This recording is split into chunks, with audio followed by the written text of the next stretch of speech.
Diqqat savolini o'qiyman. 0,mol benzol gomoligi kalipermanganatning kislotali eritmasida qo'shilganda hosil bo'lgan gaz geli gazi bilan aralashtirilganda 1 mol, ya'ni o'rtacha massasi vodorodga nisbatan 14 gazlar aralashmasi olindi. X karboksil guruh saqlagan molar massasini aniqlayman. Bo'ldi, bu yerda hop reaksiyani yozamiz.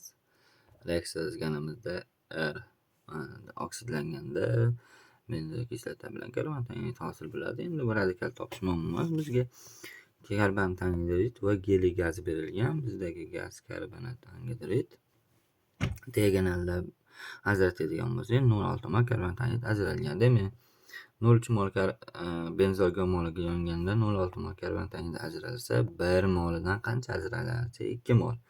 Bu degani 2 mol karbonat angidrid 1 mol bu yerda mana bu karboksil guruh.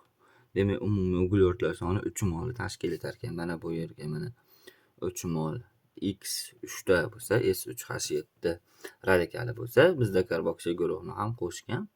Demak, buni umumiy massasini topib qo'yadigan bo'lsak, 88 ekanligi kelib chiqadi. Demak, to'g'ri javob A.